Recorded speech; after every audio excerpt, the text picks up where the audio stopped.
أعوذ بالله من الشيطان الرجيم. بسم الله الرحمن الرحيم. الحمد لله رب العالمين والصلاة والسلام على رسول الله مولانا محمد مصطفى صلى الله عليه وسلم وعلى آل صحبه وسلم. مداد يا الله, مداد يا رسول الله, مداد يا Evriullah. Amma ba'd. Ceci étant dit. Alors, on continue ce cours sur, enfin cette série de cours sur Sira Nabawiya, donc la biographie de l'envoyé de l'élu d'Allah sallallahu alayhi wa sallam. Et on va parler aujourd'hui de la lignée prophétique. Euh,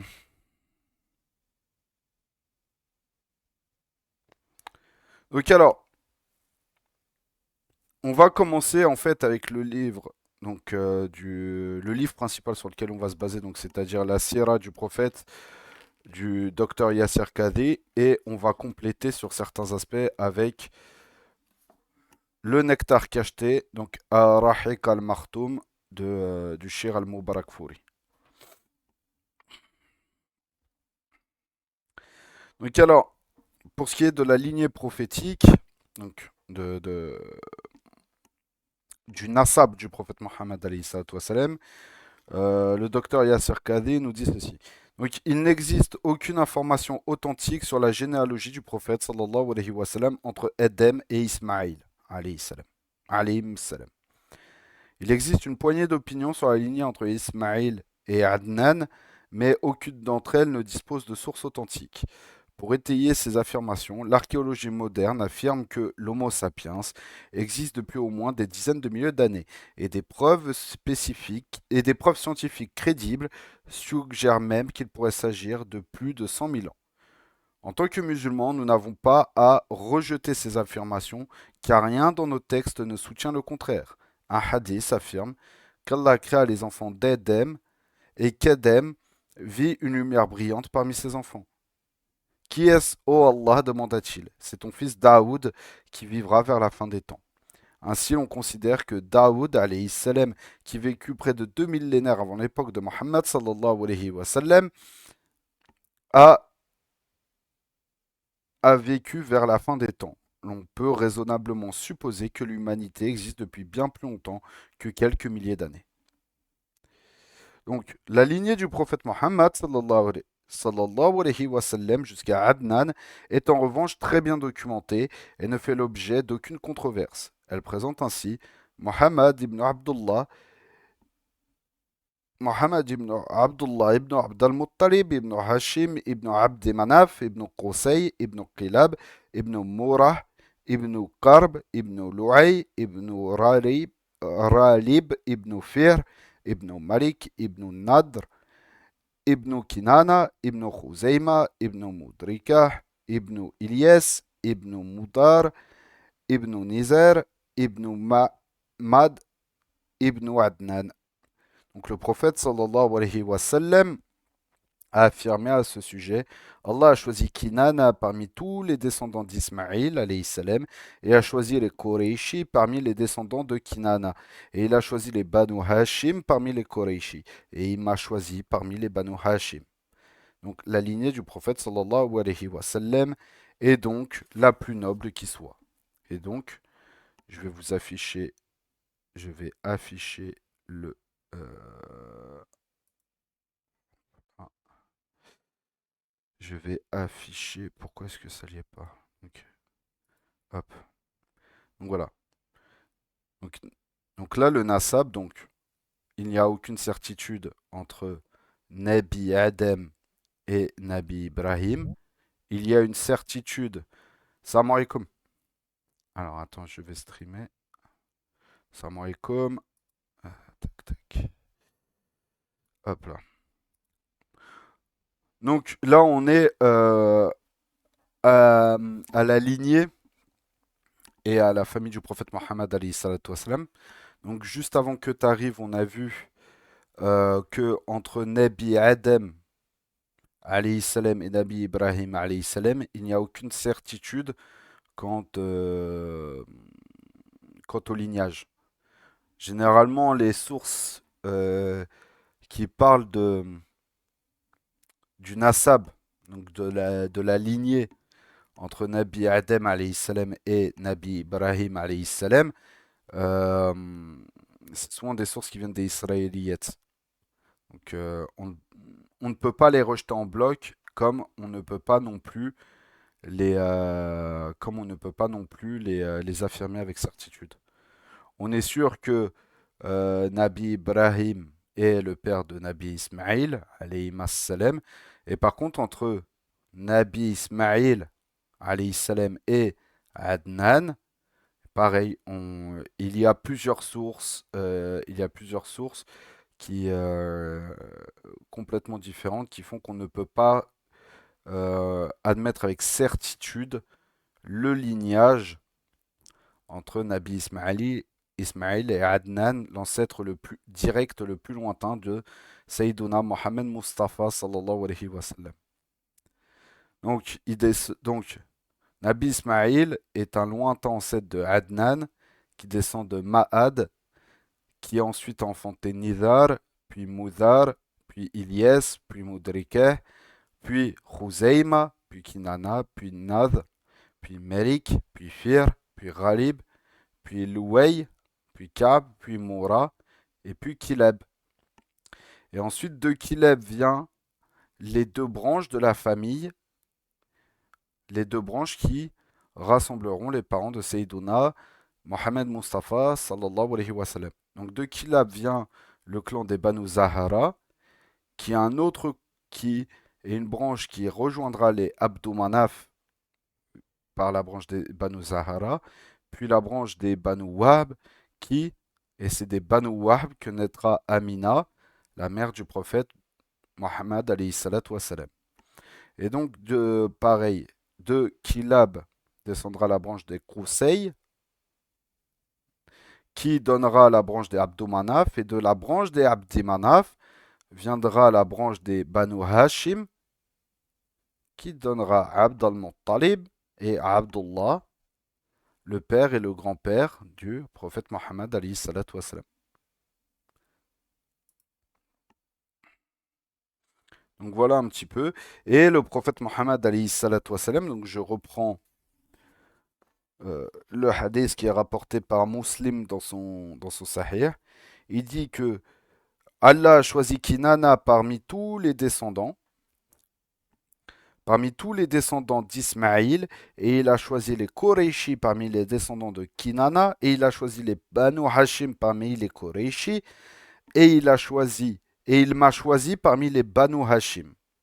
Et en fait, lorsque le prophète Mohammed alayhi salatu wassalam dit cela, c'est pour appuyer sur la noblesse de sa lignée, donc la noblesse de ses ancêtres. Donc Qusay, si tu reprends, moi je vais l'afficher pour l'enregistrement, mais si tu reprends la généalogie, donc Qusay, il est où Qusay? Là. Donc Qusay, c'est celui qui est l'ancêtre de la lignée des Banu Hashim. Donc Qusay fut l'homme à la source de la prospérité des Qurayshi, et c'est ainsi qu'il est désigné sous le surnom de Petit Quraysh. À Mecca, il arracha le pouvoir des mains de la tribu de Khuza'a pour la ramener au sein de la lignée des Quraysh. Qusay épousa la fille du chef des Khuza'a et démontra ses prouesses supérieures. La fille du chef des Khuza'a et démontra ses prouesses supérieures au fils de Khuza'a, ce qui lui valut la notoriété et le respect. Il tira ensuite parti de cette position pour obtenir le soutien des siens et revendiquer Mecca au nom des Qurayshi. C'est lui aussi qui fonda le Dar al-Nadwa, donc l'assemblée de Mecca, et établit la tradition de prendre soin des pèlerins lors du Hajj et de les héberger. Quant à Hashim, donc Hashim, l'arrière-grand-père, le père de Abd al-Muttalib, enfin pour être plus précis, son oncle, donc l'oncle de Abd al-Muttalib. Euh, donc Hashim, l'arrière-grand-père du prophète sallallahu alayhi wa sallam, s'appelait en réalité Amr. Mais puisqu'il moulait, c'est-à-dire Hashama en arabe, l'orge, destinée aux pèlerins, pour en faire de la farine, il reçut le surnom de Hashim, c'est-à-dire celui qui meule, le meuleur, en vertu de sa générosité. Après une terrible sécheresse, il rétablit la prospérité économique de la tribu de Quraysh grâce à son idée d'établir des routes commerciales biannuelles vers l'Empire romain en été et vers le Yémen en hiver. Le Coran y fait allusion dans la sourate Quraysh que les Qurayshites manifestent leur gratitude pour leur unité et leur habitude d'effectuer des voyages en hiver et en été, en vouant un culte exclusif au Seigneur de cette demeure, par la grâce duquel ils ne connaissent ni la faim ni la peur. Donc la sourate Quraysh, c'est-à-dire la sourate 106. لإيلاف قريش إيلافهم رحلة الشتاء والصيف فليعبدوا رب هذا البيت الذي أطعمهم من جوع وآمنهم من خوف. Donc Abd al-Muttalib, le grand-père du prophète sallallahu alayhi wa sallam, se nommait Shayma al-Hamd. Donc Shayba signifie cheveux gris et Hamd, comme nous l'avons déjà vu, veut dire louange. Donc il naquit avec quelques cheveux gris et c'est ainsi qu'il fut nommé les cheveux gris de la louange. Donc Shayba al-Hamd, c'est son vrai nom. Donc son père mourut alors qu'il n'était qu'un enfant. C'est ainsi qu'il fut élevé parmi la tribu de sa mère à Yasrib, qui deviendrait plus tard Médine. Lorsqu'il revint à Mecca, en tant que jeune garçon chevauchant derrière son oncle, Muttalib, les gens supposèrent qu'il était son esclave. Et ils dirent voilà Abd al-Muttalib, l'esclave de Muttalib. Et ce nom resta. Donc Abd al-Muttalib se rendit célèbre pour plusieurs raisons. Donc la redécouverte du puits de Zemzem, des centaines d'années auparavant, le puits de Zemzem donc, avait en effet été enseveli et personne n'avait jusqu'ici été capable de le retrouver. Abd al-Muttalib, donc Abd al-Muttalib, voyait en rêve son emplacement de manière récurrente jusqu'à ce qu'il décide d'aller creuser. Ça, on va le développer lorsqu'on abordera la Sira juste après. Donc, décide d'aller creuser à cet endroit avec son fils et qu'il y trouve de l'eau. C'est ainsi qu'il devint une grande source de joie et de fierté pour les gens de Quraysh. Donc, Abdullah ibn Abd al-Muttalib, donc c'est le père du prophète, sallallahu alayhi wa sallam. Il était le fils de Abd al-Muttalib, le chef des Banu Hashim. Et il épousa la fille du chef des Banu Zohra. Donc la branche, une autre branche qui vient de Kileb.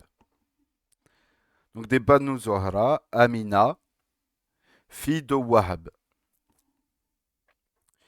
Ils se marièrent et quelques jours avant le départ des caravanes commerciales pour la Syrie, et Abdallah décida au cours de ce voyage. Ce qui signifie qu'ils ne passèrent que quelques jours ensemble, quoique cette période ait été suffisante pour la conception du noble élu, sallallahu alayhi wa sallam. Donc, histoire de détailler un petit peu plus. Alors, là, voilà. Donc, histoire de détailler un petit peu plus.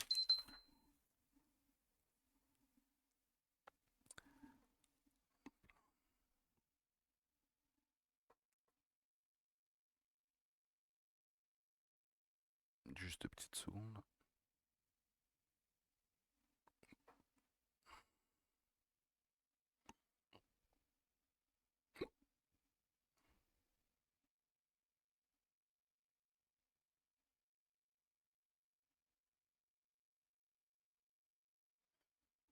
Ok, je verrai ça plus tard. Alors, euh, donc histoire de détailler un petit peu plus le, certains récits vis-à-vis des parents directs du prophète Mohammed alayhi salatu wassalam, on va prendre le nectar cacheté et on va commencer par Hashim. Donc Hashim, c'est le fils de Abdi Manaf qui eut la charge de ravitailler les pèlerins lorsque Abdou Manaf et Banu Abduddar finissent par se résoudre à se partager les tâches. Donc Hashim était un homme riche et très honorable. Il fut le premier à servir une panade aux pèlerins, ce qui lui valut d'ailleurs le surnom de Hashim, qui vient, comme on l'a vu plus tôt, du nom arabe Hashama. Tac tac, c'est signifiant écraser ou moudre, dans le sens où il écrasait le pain pour les pèlerins, il s'appelait en réalité Amrou, et il institua la tradition des deux voyages des Koreishi, donc le voyage d'été et le voyage d'hiver pour le commerce, donc, comme on l'a vu. Donc lorsqu'il partit en voyage de commerce dans l'ancienne Syrie, il s'arrêta à Médine où il épousa Salma bintu Amrou, donc Salma, la fille de Amrou, de la tribu des Banu Adi, Ibn Najjar, avec laquelle il resta quelque temps. Il la mit enceinte avant de reprendre la route en la laissant chez sa famille. Donc les Banu Adi ibn Najjar. Hachim mourut à Raza en Palestine, tandis que son épouse accoucha en l'an 497 de Abd al-Muttalib, qu'elle surnomma Sheiba en raison de quelques cheveux gris qu'il avait sur la tête. Elle éduqua son enfant chez son père à Yasrib, euh, sans en avertir les membres de la famille paternelle de l'enfant située à La Mecque. Hachim avait 4 fils, donc Assad, Abu Seifi, Nadla et Abd al-Muttalib, ainsi que 5 filles, donc Ash-Shifa, Khalida, Da'ifa, Ruqaya et Janna. Donc maintenant pour ce qui est de Abd al-Muttalib. Donc après la mort de Hachim, donc oui, c'est ça, je me suis trompé. Hashim, c'est bien le père de Abd al-Muttalib. Je me suis trompé tout à l'heure. C'est son nom qui est venu le chercher. Voilà. Donc après la mort de Hashim, son frère al-Muttalib ibn Abdi Manaf fut chargé du ravitaillement des pèlerins Donc Abd al-Muttalib. Il était honorable, obéi, c'est-à-dire que les gens lui obéissaient, et reconnu pour sa générosité par les Qurayshi, ce qui lui valut le surnom d'Al-Fayyad, le généreux. Donc, lorsque Abd al-Muttalib eut 7 ou 8 ans, Al-Muttalib entendit parler de lui et se rendit à Yasrib afin de le récupérer. Al-Muttalib fut tellement ému par cette rencontre qu'il fondit en larmes et serra son petit-neveu dans ses bras. Il voulut emmener l'enfant, donc il voulut emmener l'enfant avec lui et demanda l'autorisation de sa mère qui refusa de la lui accorder. Mais lorsqu'elle comprit que son fils irait restaurer l'autorité de son père à Mecca et qu'il vivrait dans l'enceinte sacrée, elle consentit finalement à le laisser à son oncle. Donc à leur arrivée, les gens s'écriaient « Voici l'esclave d'Al-Muttalib ». Donc ce dernier rectifia, présentant l'enfant comme son neveu, le fils de Hashim. Et l'enfant grandit chez son oncle, et lorsque ce dernier rendit l'âme à Radman au Yémen, il fut investi comme son successeur. Euh, donc il suivit la tradition de ses aïeux. Quand on parle de la tradition de ses aïeux, c'est-à-dire de prendre soin des pèlerins qui venaient à Mecca, mais les a surpassés en dignité ça et, euh, et ce comportement en fait lui a donné l'estime des Quraysh. Donc à la mort d'Al-Muttalib, Naofel s'accapara des biens de Abd al-Muttalib qui chercha alors de l'aide auprès de certains Qurayshi, mais ceux-ci refusèrent de s'immiscer dans ces histoires de famille. Donc Abd al-Muttalib fit alors appel à ses oncles maternels, c'est-à-dire les Banu Najjar. L'un d'eux, c'est Abu Sa'd ibn Adi, regroupa 80 chevaliers et descendit à Al-Abta autour de la Mecque. Et Abd al-Muttalib le rejoignit et l'invita chez lui. Mais l'oncle demanda à voir Naofel en premier lieu. Il trouva ce dernier en compagnie des sages de Quraysh et lui demanda de rendre les biens de Abd al-Muttalib, sans quoi il le tuerait. Naofel rendit donc les biens de son neveu et les sages de Quraysh en furent témoins. Donc Abu Sa'ad séjourna 3 jours chez son neveu. Il accomplit Al-Umrah, donc le petit pèlerinage, et rentra à Médine. Donc par la suite, Naufel s'allia avec les Banu Abd Shams ibn Abd Manaf contre les Banu Hashim. Donc les Banu Abd Shams, c'est l'autre branche en fait des Banu Abd Manaf, c'est la branche qui donnera, si je dis pas de bêtises, 2 petites secondes.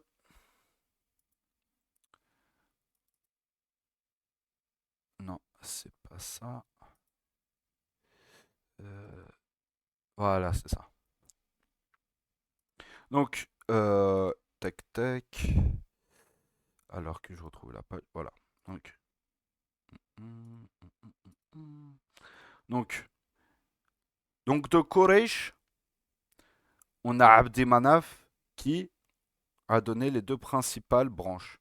Donc, la branche des Banu Hashim, où, où derrière, on retrouve euh, via son fils Abdullah, donc le prophète Mohammed alayhi salatu wassalam, et par Abu Talib, on, euh, on retrouve la branche qui est des Ali Bayt, donc via Ali ibn Abi Talib, donc Al-Hassan, Al-Hussein et Mohammed ibn Al-Hanifiya et Abdallah ibn Hassim qui donnera derrière une branche du schisme en fait. Voilà. Et ensuite son autre fils Al-Abbas, radiallahu anhu, qui donnera Abdullah, Ali, Mohammed et As-Safah et Al-Mansour qui donnera la branche derrière de la dynastie des Abbasides. Et donc ça c'est pour la branche des Banu Hashim, donc une des deux branches des Abdi Manaf. Et donc pour ce qui est des Abdi Shams, donc ceux avec qui Naufel s'est allié contre les Banu Hashim, donc on a Umayya, et ensuite on a Harb, Abu Sofyan, Yazid et Muawiyah. Donc les Banu Harb, c'est-à-dire la famille de Abu Sofyan, pardon, descendent des Abdi Shams. Et de l'autre côté, on a les Abu al-As, qui donnera Affan, Osman, donc Osman, radiallahu anhu, le troisième calife bien guidé. Euh, le troisième calife bien guidé, donc c'est un cousin. C'est pour ça que Muawiyah a fait, et ça on le verra progressivement lors de l'histoire des... comment je pourrais dire ça? Lors de l'histoire de la civilisation musulmane après que le ruh du prophète Mohammed ne quitte son corps. Donc c'est pour ça en fait que Muawiyah euh, réclamait le droit du sang à Ali ibn Abi Talib parce que c'est un cousin, en fait Osman ibn Affan, c'est un cousin de Muawiyah. Et donc après il y a une autre branche avec Al-Hakam, Marwan et Abd al-Malik et toute cette lignée-là donne en fait la branche des Umayya, des Banu Umayya. Et donc c'est ce qui donnera par la suite les Omeyyades, donc la première, la première dynastie califale. Donc le fait qu'ils ils héritent du pouvoir en fait de père en fils.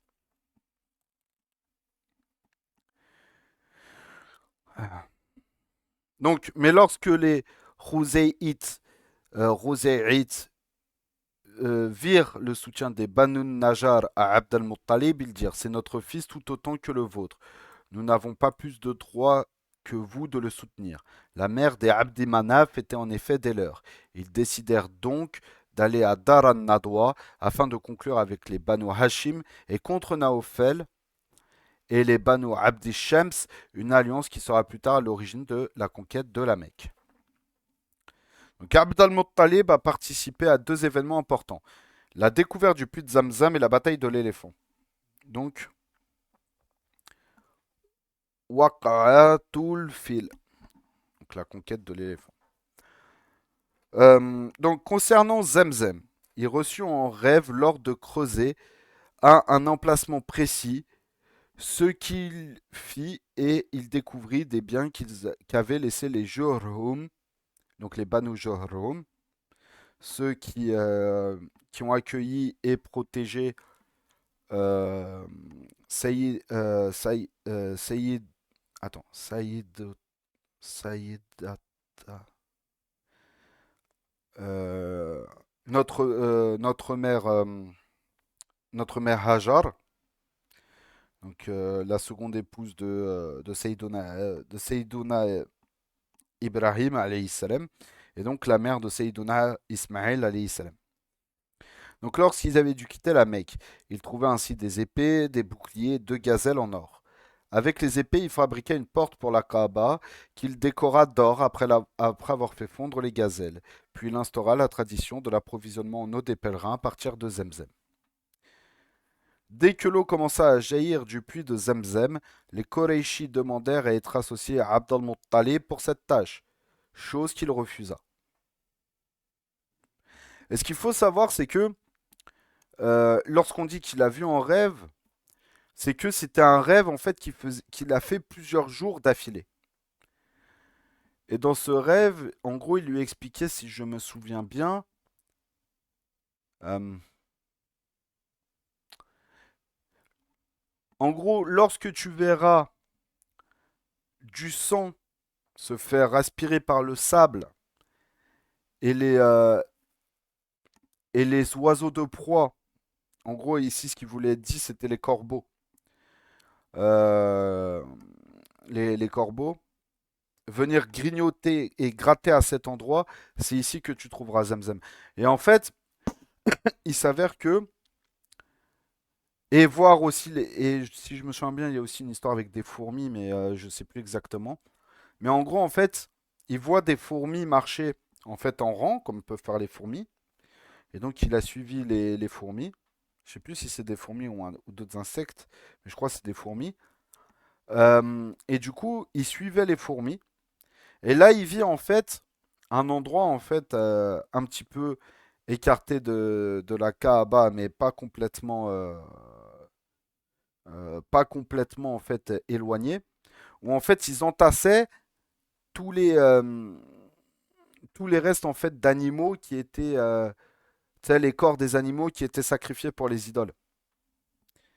Et en fait, là, justement, lorsqu'on sacrifie un animal pour les idoles et qu'on ne le consomme pas forcément, ou qu'on jette les organes si derrière on vient à le consommer, etc., bah en fait, le sang continuait à couler. Et donc, le sang commençait à se faire boire par le sable. Et des corbeaux venaient en fait choper ce qu'ils pouvaient venir choper pour manger. Et donc là, il a compris ce que voulait dire son rêve, et du coup, il a commencé à creuser. Il s'est débarrassé en fait des carcasses, alors que les Koreishi en fait ne comprenaient pas pourquoi ils se débarrassaient de ces carcasses-là. Parce qu'en fait, pour eux, ces carcasses, en fait, elles ne pouvaient plus être touchées parce qu'elles étaient sacrées, du fait qu'elles ont été sacrifiées pour les idoles. Et donc, elles ne pouvaient plus être touchées. Et du coup, le fait qu'ils voient Abd al-Muttalib déplacer les carcasses pour ensuite creuser le sol, ils n'ont pas compris. Et c'est là où, par la suite, lorsqu'il a découvert le puits de Zemzem et justement les artefacts des Jurhum, c'est là où ils ont compris en fait le bienfait et la baraka de Abd al-Muttalib en fait. Donc reprenons. Donc dès que l'eau commença à jaillir du puits de Zemzem, les Koreishi demandèrent à être associés à Abd al-Muttalib pour cette tâche, chose qu'il refusa. Les Koreishi insistèrent et décidèrent de consulter la prêtresse des Banu Sa'ad Ozaim qui se trouvait aux frontières de l'ancienne Syrie. En chemin, leurs provisions d'eau s'épuisèrent et Allah fit descendre sur Abd al-Muttalib seul une pluie, faisant ainsi comprendre à ses adversaires qu'ils avaient tort. À cette occasion, Abd al-Muttalib fit le vœu de sacrifier un de ses fils à la Kaaba, c'est son dernier fils. En fait, ce qu'il faut savoir, c'est que il a, il a pris l'engagement devant Allah euh, que s'il avait 10 fils en bonne santé, il sacrifierait le dixième, il sacrifierait le dixième pour la satisfaction d'Allah.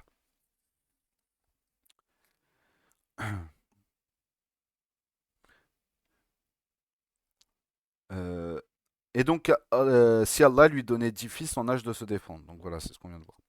Donc, quant à la bataille de l'éléphant, elle commença lorsque Abraha ibn Sabah, l'Abyssinien, représentant du Négus, donc An-Najashi, au Yémen, décida de construire une grande église à Sanaa afin de détourner les Arabes de la Kaaba.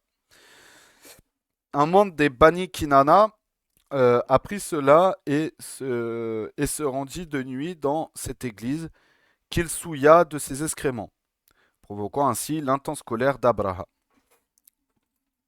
Donc ce dernier réunit alors 60 000 hommes en vue de détruire la Kaaba. L'armée comportait également 9 ou 13 éléphants, dont il s'était réservé le plus imposant. Il partit avec son armée jusqu'à Al-Murramas, où il mobilisa et prépara son éléphant pour rentrer à la Mecque. Cependant, une fois arrivé dans la vallée de Muhassir, entre Al-Muzdalifa et Mina, donc là on est vraiment à l'entrée de la Mecque en fait. Son éléphant refusa d'avancer lorsqu'il était en direction de la Kaaba et s'agenouilla. Chaque fois qu'il s'était orienté vers le sud, c'est-à-dire en direction du Yémen, vers le nord, en direction du Shem, ou vers, vers l'est, en direction de l'Irak, donc il se déplaçait en courant. Mais dès qu'il était positionné en direction de la Kaaba, il s'arrêtait net et se mettait à genoux. Donc par la suite, Allah envoya sur l'armée de Abraha une nuée d'oiseaux transportant chacun 3 pierres, une dans le bec et les 2 autres dans chaque patte. Il semble qu'il s'agirait d'hirondelles, d'étourneaux ou d'oiseaux semblables. Donc lorsque les pierres tombaient sur leurs victimes, elles les rendaient pareilles à de la paille mâchée, leur tranchant membres et organes. Ceci provoqua un mouvement de panique dans l'armée d'Abraha et les survivants se mirent à fuir. Donc Allah toucha Abraha d'une maladie qui fit tomber ses doigts un à un. Lorsqu'il atteignit Sanaa, il était dans un état déplorable et décéda peu après. Donc ça, c'est ce qu'on voit dans la sourate Al-Fil. Donc, A'udhu billahi minash shaitani rajim, bismillahir rahmanir rahim. Alam tara kayfa fa'ala rabbuka bi ashabil fil. ألم يجعل كيدهم في تضليل وأرسل عليهم طيرا أبابيل ترميهم بحجارة من سجيل فجعلهم كعصف مأكول. Donc la sourate 105, la sourate 105 du Coran, donc elle file. Donc les Koraïchis s'étaient réfugiés sur les collines et au sommet des montagnes par crainte de l'ennemi, et ils purent en sortir sains et saufs. Donc ceci eut lieu au mois de Muharram, 50 ou 55 jours au maximum avant la naissance de notre noble prophète sallallahu alayhi wa sallam, correspondant à la fin février ou au début du mois de mars de l'an 571. Donc cet événement est perçu comme une faveur d'Allah faite à son messager sallallahu alayhi wa sallam et à la Kaaba, qui, bien que contrôlée par des polythéistes, n'a jamais pu être dominée par les chrétiens, euh, alors que Jérusalem, dont la population était musulmane, pourquoi est-ce qu'ils disent, pourquoi ils disent ça? En fait, c'est ça des fois que je trouve un peu problématique dans la biographie en fait Ar-Rahiq al-Maktoum, c'est qu'en fait, avant la venue du prophète Mohammed alayhi salatu wassalam, c'est-à-dire que Al-Yahoud ou Al-Nasara étaient considérés comme les musulmans de l'époque.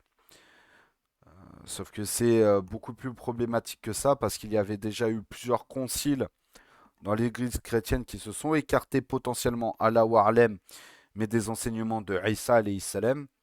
Et déjà, les enseignements de Isa alayhi salam en fait sont venus pour revivifier et remettre en avant la croyance authentique euh, de Moussa alayhi salam face aux déviances des Yahoud. Donc c'est ça un petit peu que je trouve problématique. Mais après, c'est euh, Allah Wa'alem, mais c'est ma compréhension. Et pareil, c'est l'influence par exemple des Hanifis, donc des Arabes monothéistes, sur la croyance de Ibrahim et de Ismaïl, alayhim as-salam, était encore assez présente chez beaucoup de Arabes, notamment Waraqa ibn Nawfal, donc le cousin de Khadija radiallahu anha. Euh, donc ça on va passer, ça on va passer. Donc cet événement de l'éléphant eut un retentissement important aux quatre coins du monde civilisé. L'Abyssinie entretenait d'étroites relations avec les Romains, eux-mêmes ennemis des Perses, qui étaient à l'affût de tout ce qui pouvait se passer autour de leurs empires et celui de leurs alliés. C'est pour ça, c'est pourquoi les Perses ne tardèrent pas à partir au Yémen après cet événement, donc pour aller attaquer l'Abyssinie.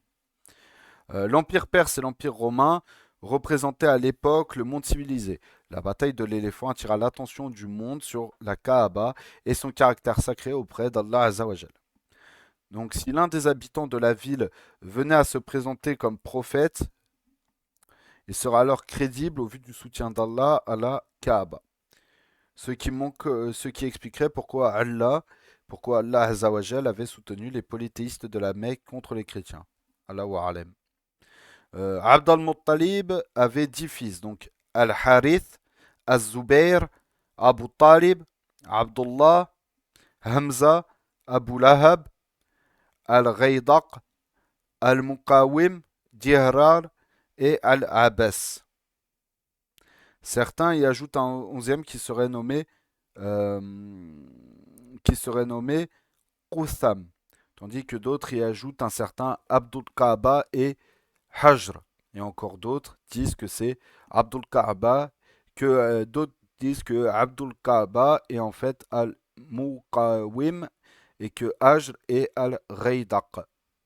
Il avait également six filles, donc Ummul Hakim, également appelée Al-Beida, Bara, Atiqa, Safiya, Arwa et Umayma.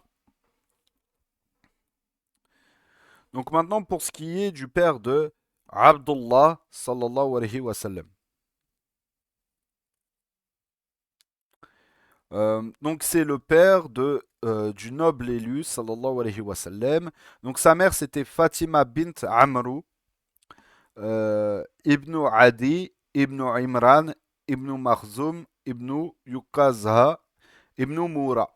Donc Abdullah était le meilleur et le plus vertueux des fils de Abd al-Muttalib et le plus aimé de celui-ci. Donc en vertu, et c'est aussi son dernier fils.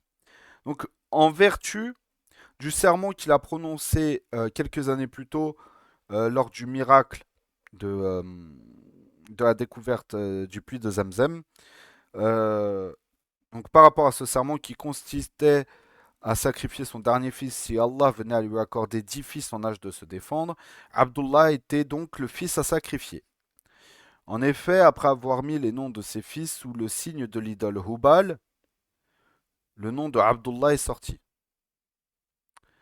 En fait, il y a divergence quant au fait que en fait que le Hashim, Abd al-Muttalib et Abdullah en fait étaient polythéistes et qu'ils adoraient les idoles.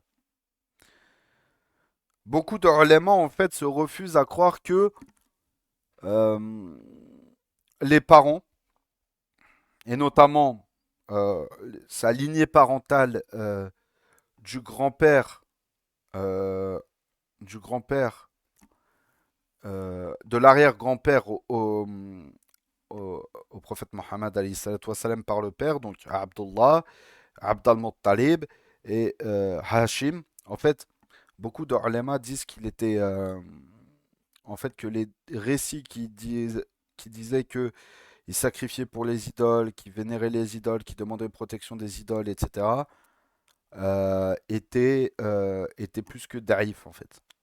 Et que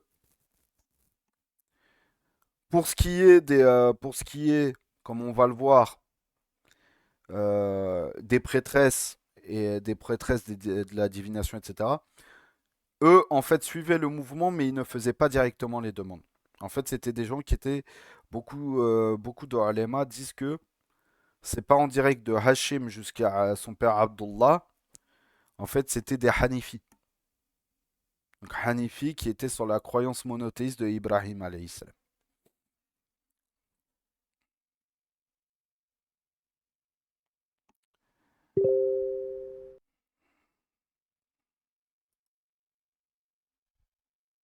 Donc il se saisit alors de son fils et se dirigea vers la Kaaba pour le sacrifier à l'aide d'un couteau. Mais les Qurayshites l'en empêchèrent.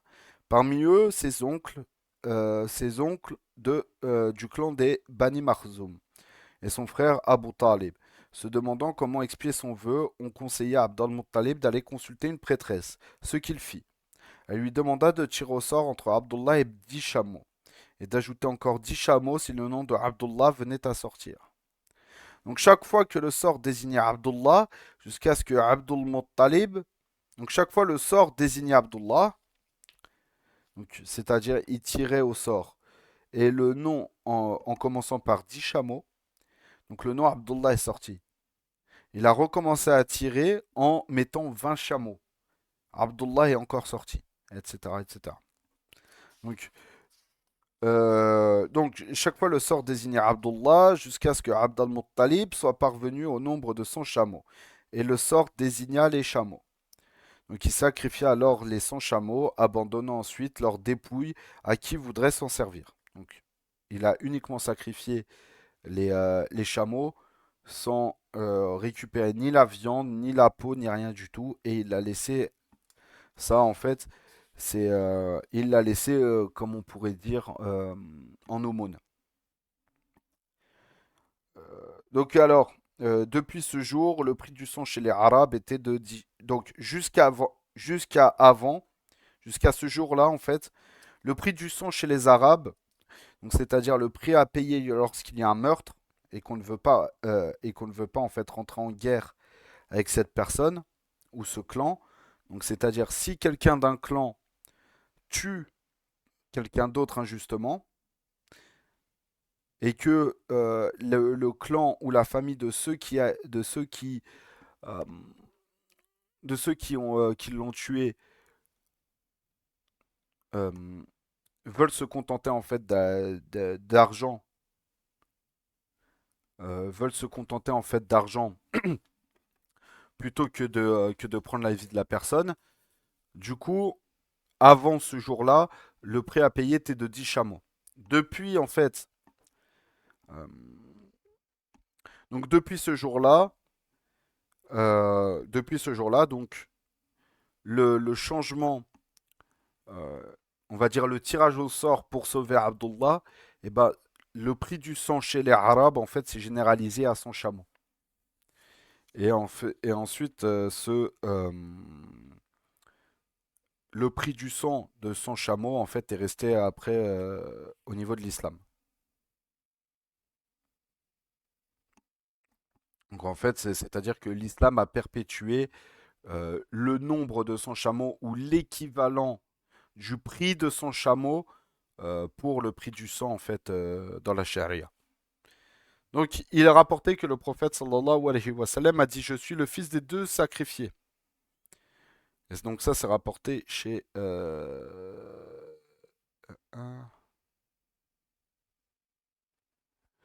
en gros il est le fils des deux sacrifiés. Donc c'est-à-dire Ismaïl et son père Abdullah. Et donc en arabe, c'est enna ibnu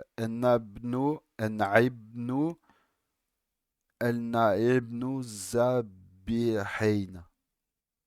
Ouais, c'est ça. Enna ibnu, enna ibnu zabihain. Zabihain. Putain, hey, pourquoi est-ce qu'ils l'ont imprimé en gris clair? C'est galère à lire. C'est galère à lire. Donc je suis le fils des deux sacrifiés. Donc par la suite, Abd al-Muttalib, donc suite à cela, Abd al-Muttalib choisit Amina bint Wahb bintu Abdi donc il choisit Amina bintu Wahb ibn Abdi Manaf ibn Zahra ibn Kilab. Donc comme on l'a vu, c'est une autre branche des Abdi Manaf via Kilab.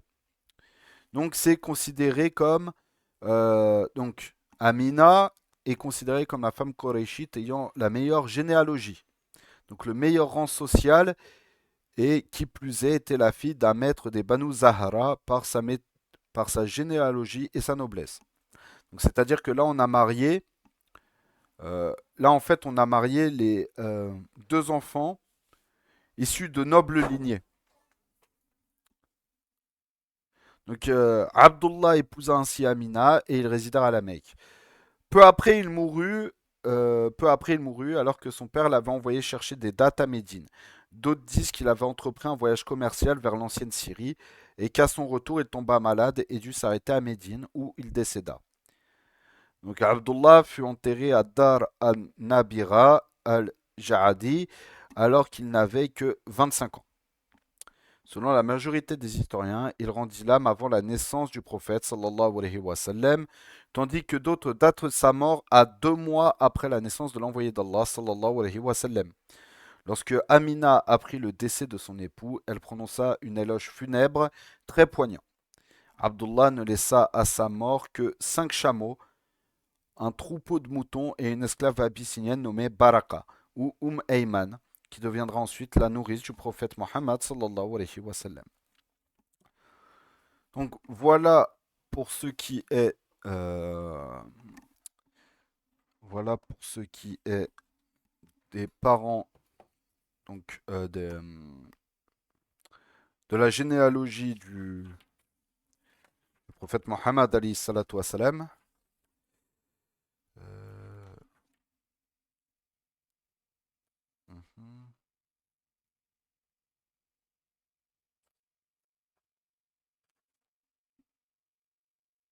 Ah, il y a des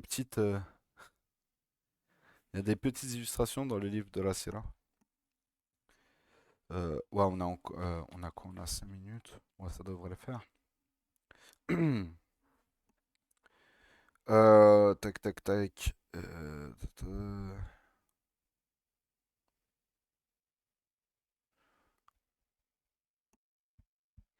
D'accord. Ok. Donc du coup, ce qu'on va faire, c'est on va parler maintenant pour introduire en fait les pour introduire l'enfance du prophète Mohammed alayhi salatu wassalam. Donc on va commencer par parler de sa date de naissance. Donc la date de naissance est la plus souvent citée est le 12 du mois de Rabi' al-Awwal. C'est-à-dire la date qui est retenue aujourd'hui pour le Maolid Sharif al-Nabi. Toutefois, les sources les plus anciennes à ce sujet mentionnent un certain nombre de dates potentielles, sans qu'aucune date particulière ne fasse l'unanimité.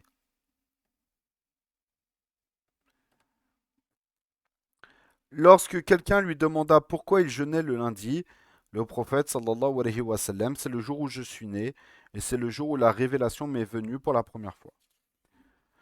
Donc le prophète alayhi salatu wa sallam naquit durant l'année de l'éléphant, donc l'événement que l'on a vu du temps de Abd al-Muttalib. D'ailleurs, je viens de repenser à un détail euh, qui est occulté en fait dans le nectar cacheté, mais qui est quand même assez important à noter. C'est qu'en fait, juste avant que Abraha n'attaque la Abraha Najashi, donc le Abraha qui attaqua la Kaaba.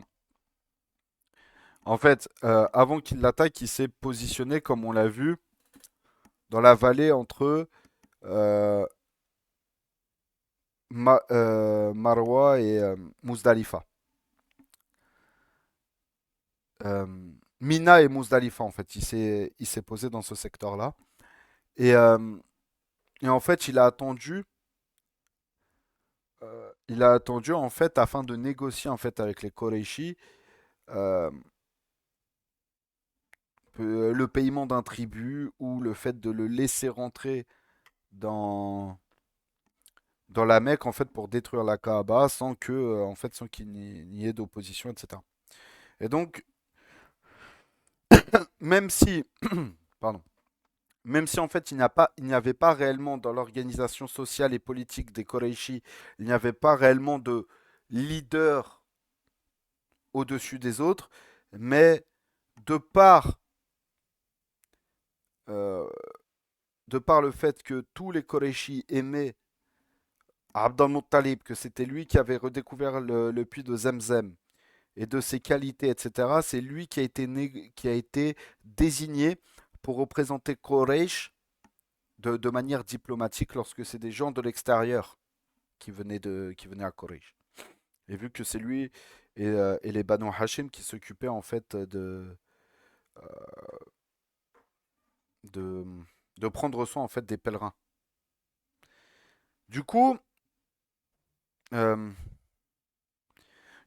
il est allé devant Abraha pour discuter avec lui. Et en fait, Abraha, peu de temps avant, en fait, il avait pris le troupeau de moutons en fait de Abd al-Muttalib. Et du coup, Abd al-Muttalib en a profité pour réclamer son dû. Donc son haq, son droit, c'est-à-dire son troupeau de moutons. Et donc, lorsque Abd al-Muttalib rentre dans la tente du Négus, le Négus s'est levé, alors qu'il est quand même un gouverneur du royaume d'Abyssinie. Les gouverneurs ne se levaient pas devant des messagers ou des représentants. Ils restaient assis. C'était la coutume à l'époque, même en cas d'expédition. Euh, les gouverneurs ne se levaient que par rapport à l'autorité qui était au-dessus d'eux au sein de leur civilisation. Donc par exemple, un gouverneur romain ne se lèvera que devant l'empereur romain. Donc dans ce cas-là, Abraha, qui était gouverneur du Négus, donc An-Najashi, il ne se lèvera que si An-Najashi se présente devant lui. Sinon, pour les autres, il restait assis. C'était la norme. Et donc, euh, lorsque Abraha vit Abd al-Muttalib, Abraha se leva tellement est-ce que Abd al-Muttalib lui a donné, euh, en fait, lui a démontré de la noblesse et une prestance. Et en fait, naturellement, il s'est levé de sa chaise pour l'accueillir. Alors que c'était pas quelque chose qui se faisait à l'époque. Tellement, en fait, il a été impressionné par euh, la prestance. Tellement il a été impressionné, en fait, par la prestance de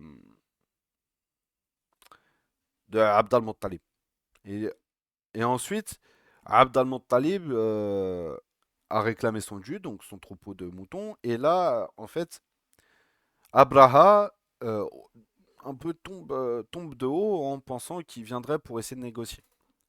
Et du coup, Abraha dit en gros dans le sens, lorsque je t'ai vu rentrer, j'étais prêt à abandonner en fait l'attaque de la Kaaba. Mais le fait que tu ne me respectes pas, et dans sa tête, hein, le fait que tu ne me respectes pas et que tu penses uniquement à tes moutons, fait que j'attaquerai la Kaaba parce que vous êtes incapable de penser à la protéger. Et en gros, Abd al-Muttalib de répondre, moi je ne suis que le propriétaire du troupeau de moutons et je suis garant de la protection de mon troupeau de moutons que tu m'as volé. pour ce qui est de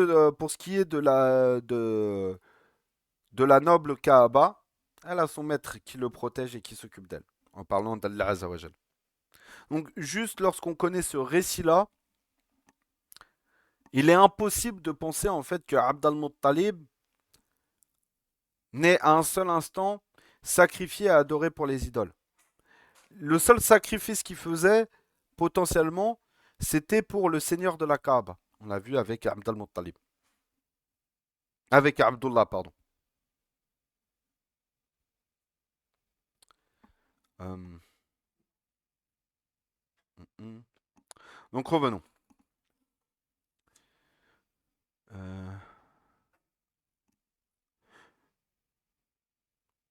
Donc il naquit, donc le prophète, alayhi salatu wassalam, naquit durant l'année de l'éléphant. Donc Ibn Hisham affirme que la naissance du prophète sallallahu alayhi wa sallam est le 12 de Rabi' al-Awwal, mais il mentionne cette information sans source ni chaîne de narration.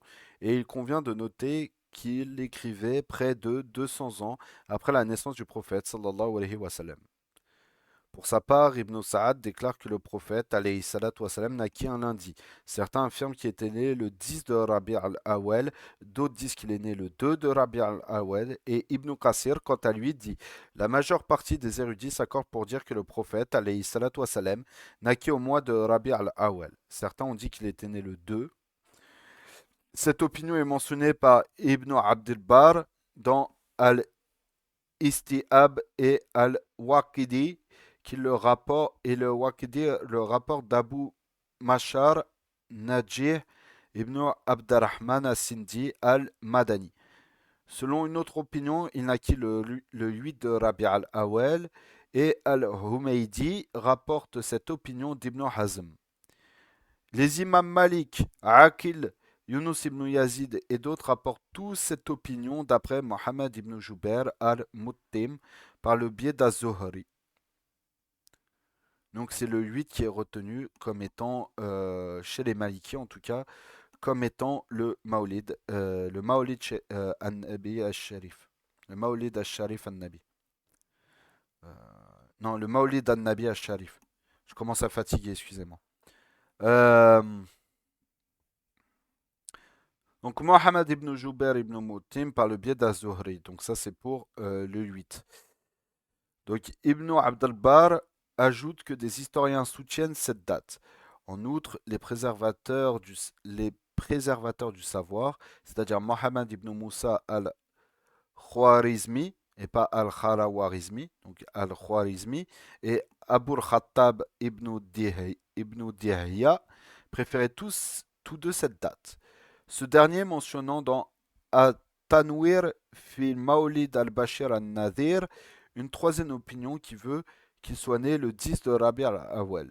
Ibn Dihya a également mentionné cette opinion et Ibn As-Sakir l'a rapporté d'Abu Jarfar al-Baqir, tandis que Mujahid l'a rapporté d'Ash-Shahbi.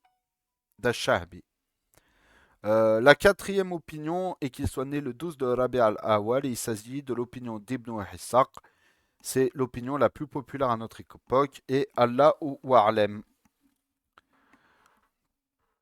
Donc parmi les autres opinions d'érudits, on peut citer le 9 de Rabi' al-Awwal, le 17 de Rabi' al-Awwal et le 22 de Rabi' al-Awwal. Et le mois de Ramadan existe et le mois de Ramadan. Donc certains disent qu'il est même né pendant le mois de Ramadan. Donc il existe plus d'une dizaine d'opinions au sein des sources originales de l'islam au sujet du jour exact de la naissance du prophète sallallahu alayhi wa sallam, sans que l'on ne puisse parvenir à aucune certitude claire et indiscutable.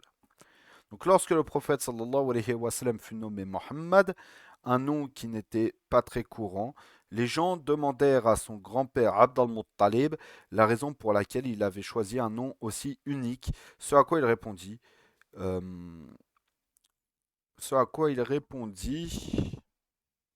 je veux qu'il soit loué parmi les gens comme je veux qu'il soit loué par Allah dans les cieux. Certains récits disent même que euh, l'inspiration du prénom du prophète Mohammed alayhi salatu wassalam, l'inspiration du prénom du prophète Mohammed alayhi salatu wassalam. Sa mère Amina l'aurait eu à plusieurs reprises en songe avant sa naissance. Et d'autres disent que c'est Allah Azawajal qui a directement inspiré dans le cœur de Abd al-Muttalib le nom de Mohammed sallallahu alayhi wa sallam au noble élu d'Allah. Et donc la semaine prochaine, parce que j'ai peur que ce soit un petit peu long si on attaque ça. Ça doit pas être très loin. Sa naissance. Ok. Donc on va lire ça. On va compléter avec Rahik al-Martoum sur les miracles qui ont eu lieu le jour de la naissance du prophète Mohammed alayhi salatu wassalam. Euh, donc le maître des envoyés alayhi salatu wassalam naquit dans la vallée des Banu Hashim à la Mecque. Donc le 9 de Rabi al-Awwal. Donc l'année de l'éléphant ou la 40e année du règne de Khosros, donc Kisra. Annou Sherwa et ça correspondrait au 20 ou au 22 avril de l'an 571. Donc ça, c'est d'après le calcul de l'érudit Mohamed Suleyman al-Mansour Fouri, rahmatullah alayh. Donc Ibn Sa'ad rapporte que la mère du prophète sallallahu alayhi wa sallam avait dit: lorsque je l'ai mis au monde, une lumière jaillit de mon ventre et il illumina les palais de l'ancienne Syrie. Donc Ahmed ad-Darmi et d'autres ont rapporté des propos semblables.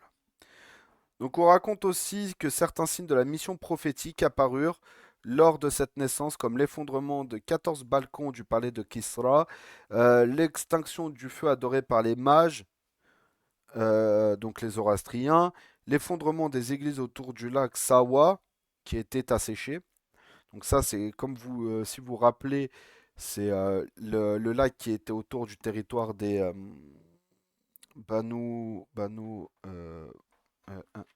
attendez 2 petites secondes, j'ai perdu le nom. Euh, donc les Rassanides. Donc en fait, euh, le lac de Sawa en fait était en territoire rassanide. Et les Rassanides, étant chrétiens, avaient construit beaucoup d'églises autour de ce lac-là en fait. Donc alors ces récits sont rapportés, donc le récit de l'effondrement des balcons du palais de Kisra, l'extinction du feu adoré par les Zoroastres ou les mages et l'effondrement des églises est rapporté par Tabari al-Bayhaqi.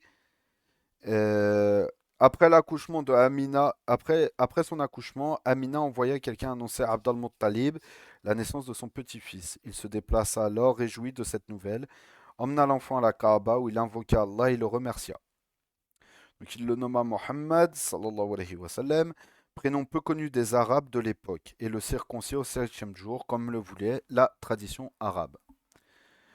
La première personne à allaiter le prophète Mohammed alayhi salatu wa salam, une semaine après sa mère, fut Souweiba. Souweiba. Et donc Souweiba, c'est l'esclave de Abu Lahab qui allaitait en même temps son fils Masrouh. Et Souweiba avait allaité auparavant Hamza ibn Abd al-Muttalib et Abu Salama ibn Abdel Assad al-Marzumi. Donc tac, ça. Attends, est-ce que. Ça peut être pas mal, ça. Ça, c'est la généalogie du prophète. Ok, très bien. Ah ouais, d'accord. Ah ouais, donc là, ils sont assez complets. Je vais essayer, Inch'Allah. euh, je vais essayer, Inch'Allah, de scanner les cartes et les graphiques, en fait, à la fin de Rahik al-Martoum. Parce qu'il y a beaucoup de cartes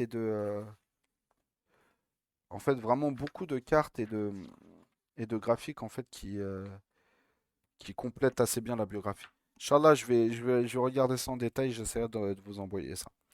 Donc voilà ce qui conclut notre cours sur la sira adulte d'aujourd'hui. Mohamed, salam alaikum. J'ai vu que tu étais là. Si tu veux ouvrir ton micro, si tu veux ouvrir ton micro ou écrire si tu as des questions, que tu veux partager quelque chose.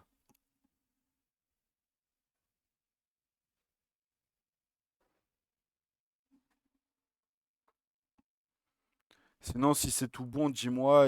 Sinon, si c'est tout bon, dis-moi.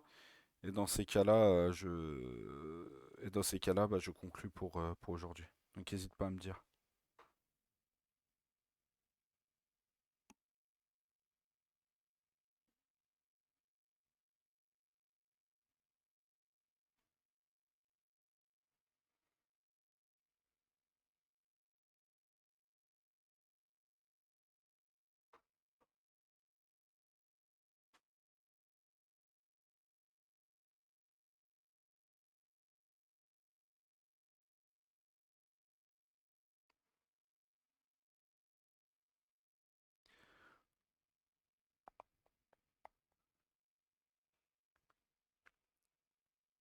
Bon, alors je pense que c'est